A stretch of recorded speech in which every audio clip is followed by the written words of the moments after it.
A little bit of cosmology and metaphysics here for you. I've met so many spiritual entrepreneurs who believe that they can magic and manifest their way to millions of dollars. If you can, congratulations. You don't need this video. And if you can, please actually reach out to me because I would love to learn your secrets. But I don't think that that's actually how this all works. The reason that that doesn't work is that the skill sets of magic, manifestation, and some of these metaphysical principles are not the principles and the energetics that exist primarily here in this 3D manifest realm. So all of those practices, those spiritual awakenings, those money mantras may create transformations in what we call the subtle realms.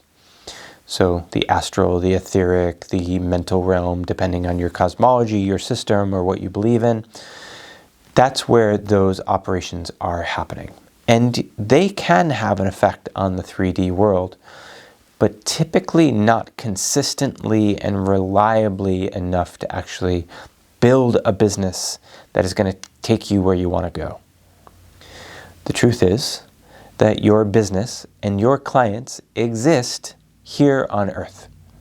They exist in a dualistic realm.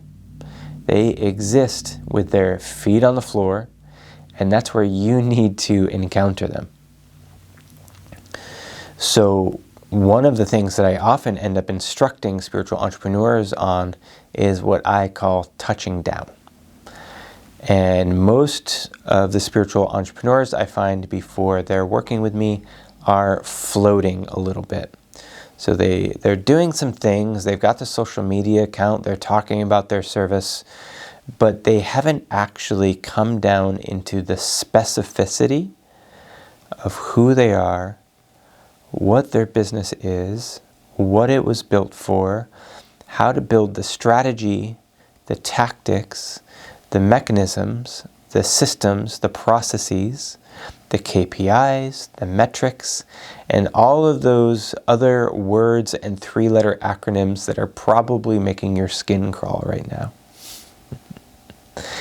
A lot of people have a real avoidance, I sometimes call structure avoidance, to the things that are tangible and practical. And that's because they're most comfortable in their healer role or their coach role or their spiritual guide and mentor role. But that's not where the entrepreneur operates. That's where the healer and the coach or whatever it is that you do, that's where they operate. The entrepreneur needs to be looking at where customers are. And we may be able to say prayers and talk to our customer's higher self, but the customer that has the money, it needs to be contacted as a human being. And the people who really can make a decision in their physical form, in their physical body, are here and need to encounter a business, a structure, an offering that makes sense. So I don't want to say any of this in any way to burst your bubble. That's not my intent. My intent is to invite you back down onto the planet and invite you to start to find ways that your entrepreneurial identity can get comfortable with creating the things that need to be created in order to make your business really powerful. An example of this that I found, I certainly went through it myself, and I've seen countless other spiritual entrepreneurs go through this too, is if I say, tell me specifically what it is that you do. And a lot of times people will say, well, I help people become their best self. What does that mean? Who do you help? How can you more specifically tell me exactly what it is that you do? And I'm not talking about an elevator pitch, but a good elevator pitch would actually probably highlight this. What I'm talking about is narrowing down and differentiating in a way that is specific so that you can be very clear. The reason this is touching down is that for spiritual entrepreneurs, it typically feels confining. And typically they get afraid that there's not going to be enough people out there who actually want this very specific thing that they do.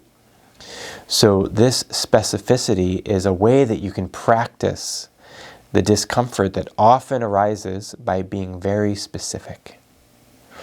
And part of creating a business that is sustainable is finding ways to be very specific. Sometimes this doesn't have to happen. If your business is primarily in person, like when I ran my healing office, all of my customers, all my clients and patients just told all their friends to come and see me because the results they were getting were so outstanding. So if you have a completely word-of-mouth business, you don't need all of this. You can just operate on the interaction that you've created. But if you want to build something that really is very clear to people who don't know you and don't know anyone who knows you, and they need to understand why what you do might be interesting or powerful, if you're that removed from the people who need to be buying from you, you need to be able to be comfortable being specific, to being terrestrial, to having systems and processes that work, to have a business that makes sense here on the planet. So the way that I'm going to invite you to be in the question around this is actually a little bit less grounded, because I know that we're all comfortable there. So I'm going to invite you to have a conversation with your higher self. And you get to say, hey, higher self. Hey, soul level self. I know that we're on a mission to give this gift out into the world and help as many people as we can. Am I grounded enough to do that? Am I really committed to doing that? What else needs to happen in order for me to be very comfortable doing all of the things that I've been uncomfortable doing so that I can actually create a business that's powerful and useful? Let me know what your higher self says. In the comments, in the discussion, please share with us what you heard and let us know some of the ways that you are committed to taking action to build your business in a way that is trustable, reliable, understandable, and findable by your ideal clients by being rooted and grounded here on the planet.